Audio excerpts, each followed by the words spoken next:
राधे राधे भक्तों, आज हम सुनेंगे सत्यवान और सावित्री की पौराणिक कहानी।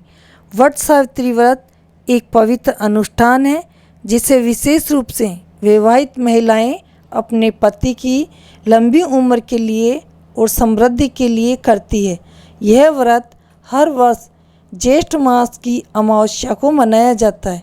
इस दिन व्रत करने वाली महिलाएं वट वृक्ष की पूजा करती है और उसके पत्तों से गहने बनाकर पहनती है। आइए सुनते हैं सत्यवान और सावित्री की पौराणिक कथा। एक राजा था, उसके एक लड़की थी, उसका नाम सावित्री था। वह जब 12 वर्ष की हुई तो राजा ने उसकी जन्मपत्री पंडित जी को दिखाई और वर खोजने के लिए कहा। पंडितों ने जन्मपत्री देखकर राजा को बताया कि इसकी शादी के 1 साल बाद विधवा हो जाने का योग है। यह सुनकर राजा बहुत दुखी हुआ। अब तो राजा ने शादी के बारे में सोचना ही छोड़ दिया।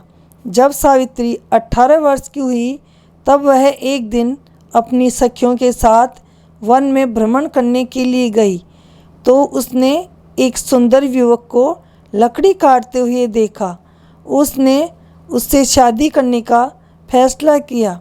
सत्यवान के पिता एक राजा थे, किंतु उनका राज्य दुश्मनों ने छीन लिया था और अब वे जंगल में झोपड़ी बनाकर रहते थे। राजा ने सावित्री की इच्छा अनुसार उसकी शादी सत्यवान से कर दी। सावित्री अपने अंधे सास ससुर की बहुत सेवा किया करती थी। वह बचपन से ही शिव जी की पूजा किया करती थी। उसे अपने भविष्य के बारे में मालूम था। शादी के बाद अपना बचा हुआ समय वह शिव जी के ओम नमः शिवाय का जाप करने में बिताने लगी और आने वाले संकट से बचने की प्रार्थना करने लगी। शिव जी ने स्वप्न में उससे वट वृक्ष की पूजा करने के लिए कहा। सावित्री ने वट की पूजा की आरंभ कर दी। जब शादी का 1 साल पूरा होने में 3 दिन शेष रहे तब उसने खाना पीना छोड़ दिया। जेठ की अमावस्या को सत्यवान जब लकड़ी काटने के लिए जंगल को जाने लगा तब वह हट करके सावित्री भी उसके साथ चल दी। लकड़ी काटते काटते सत्यवान के सिर में जोर से दर्द होने लगा। सावित्री ने उसे कहा वह कुछ देर आराम कर लेवे। वह सावित्री की गोद में सिर रखकर लेट गया।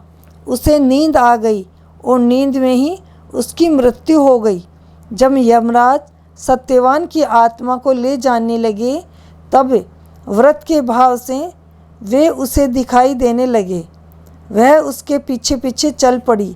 यमराज ने कहा वह उसके पीछे न आवें और उन्हें अपना काम करने में मदद करें, किंतु उसने यमराज से कहा कि या तो मेरे पति के प्राण लौटाओ या फिर मैं भी अपने पति के साथ चलूँगी।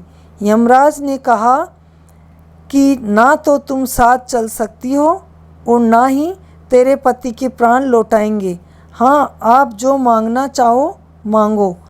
सावित्री ने यमराज से वचन मांगा कि जो मैं मांगूंगी वो आपको देना पड़ेगा। यमराज ने सावित्री को वचन दिए। तब सावित्री ने 3 वर मांगे। मेरे सास ससुर अंधे हैं, उनकी आँखों की रोशनी हो जाए। मेरे सास ससुर के राजपाट उनको वापस मिल जाएं और मेरे कोई पुत्र नहीं है सो मेरे को पुत्र की प्राप्ति होए। वचनों से बंधे यमराज ने कहा कि ऐसा ही होगा और सत्यवान को लेकर चलने लगे। सावित्री फिर यमराज के पीछे पीछे चलने लगी तो यमराज ने पूछा अब तुम मेरे पीछे पीछे क्यों आ रही हो? तब सावित्री ने यमराज से कहा यमराज जी, आप मेरे पति के प्राण तो ले जा रहे हो, फिर मेरे पुत्र कैसे उत्पन्न होगा और उसके बिना मेरे पुत्र होगा तो लोग ताने देंगे। इतना सुनते ही यमराज को ध्यान आया कि यह मैंने सावित्री को कैसा वचन दे दिया। अब तो मुझे सत्यवान के प्राण वापस लौटाने ही पड़ेंगे। इस प्रकार यमराज ने सत्यवान के प्राण वापस लौटाए तो सत्यवान उठ खड़ा हुआ। अब सावित्री ने बाजे गाजे से सखी सहेलियों के साथ वट की पूजा करी और वट के पत्तों के गहने बनाकर पहने तो वे हीरे मोती के हो गए। वट पूजा का पानी सास ससुर की आंखों में लगाया तो सास ससुर की आंखें भी ठीक हो गई और राज्य भी वापस मिल गया। तभी से वट वृक्ष की पूजा की जाने लगी। हे वट देवता, जैसा सावित्री का सुहाग दिया, अंधन दिया, वैसा सबको देना। सावित्री ने 3 दिन का उपवास किया था, वैसे ही औरतें बढ़ती रात करती है। कहानी कहने वाले, सुनने वाले, हुंकारे भरने वाले सबको देना। इसको सुनने के बाद गणेश जी की कहानी सुननी चाहिए। तो आइए भक्तों, अब मैं आपको गणेश जी की कहानी कहती हूँ। एक ब्राह्मण ब्राह्मणी थे। ब्राह्मण गणेश जी की सेवा पूजा करता था, जबकि ब्राह्मणी सुबह से ही भूख सताने के कारण सेवा पूजा नहीं करती थी। ब्राह्मणी का एक नियम था कि वह ब्राह्मण को भोजन कराए बिना भोजन नहीं करती थी और ब्राह्मण गणेश जी की सेवा पूजा के कारण देर से भोजन करते थे, जिससे ब्राह्मणी उनसे नाराज़ थी। एक दिन विशेष पूजा होने से ब्राह्मण ने पूजा देर तक निपटाई।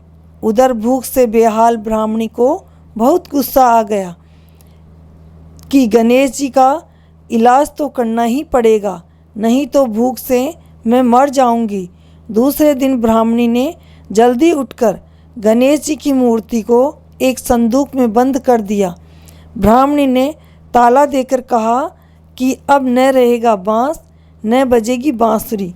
ब्राह्मणी ने सोचा कि गणेश जी की मूर्ति न मिलेगी तो ब्राह्मण पूजा काहे की करेगा और उठकर भोजन के अलावा कोई काम नहीं बचेगा, सो मैं जल्दी ही भोजन कर लूँगी। लेकिन गणेश जी की मूर्ति चोरी और पूजा पाठ न करने की वजह से व्याकुलता में ब्राह्मण ने भोजन नहीं किया, तो ब्राह्मणी ने भी भोजन नहीं किया। ऐसे ही 2-3 दिन गुजर गए। दोनों ने जिद कर ली। ब्राह्मण कहता, मैं गणेश जी की पूजा पाठ करके ही भोजन करूँगा, जबकि ब्राह्मणी की जिद थी कि मैं गणेश जी की पूजा पाठ नहीं करने दूंगी। दोनों की जिद देखकर गणेश जी संदूक में से ही जोर से हंसे। ब्राह्मण ने गणेश जी को संदूक से बाहर निकाला। ब्राह्मणी पर गुस्सा करके बोला कि तूने गणेश जी को संदूक में बंद कैसे कर दिया। तब गणेश जी ने कहा कि इसे माफ़ कर दे, तूने मेरी बहुत सेवा पूजा की है। बोल तुझे क्या चाहिए, जो मांगेगा वो मैं दूंगा। तब ब्राह्मण ने कहा कि महाराज, मुझे मांगना नहीं आता। तब गणेश जी ने कहा कि तेरी जो भी इच्छा हो बोल दे, मैं सब कुछ दूंगा। फिर ब्राह्मण ने मांगा कि अन्न धन के भंडार, नौखंडा महल मांगू, सोने के पालने में पड़पोते झूलते देखूं। गणेश जी ने कहा, ब्राह्मण तू तो बड़ा होशियार निकला, तूने एक ही वर में लंबी उम्र, आंखें, बेटे, पोते, धन सभी मांग लिया। ब्राह्मण ने कहा कि भगवान देवो तो सभी देवो, नहीं तो रहने दो। गणेश जी ने ब्राह्मण को सब कुछ दिया जो वह चाहता था। फिर तो ब्राह्मण ने गणेश जी का मंदिर बनवाया। वहाँ दोनों ब्राह्मण और ब्राह्मणी पूजा करने लगी। हे गणेश जी महाराज, जैसे ब्राह्मण और ब्राह्मणी को आपने सब कुछ दिया, वैसे सभी को देना, सभी की इच्छा पूर्ण करना। कहानी कहने वाले, सुनने वाले, हुंकारा देने वाले सभी की इच्छा पूर्ण करना। बोलो गणेश जी महाराज की जय, गौरी पुत्र गणेश जी की जय। भक्तों, आपको ये कहानी कैसी लगी? कमेंट में जय गणेश लिखना ना भूलें और चैनल को सब्सक्राइब नहीं किया हो तो कर लें, ताकि जो कथाएं हम आपके लिए लेकर आते हैं वो आप तक जल्दी पहुँचे और आप इन कथाओं का लाभ उठा सकें। राधे राधे, जय श्री कृष्णा।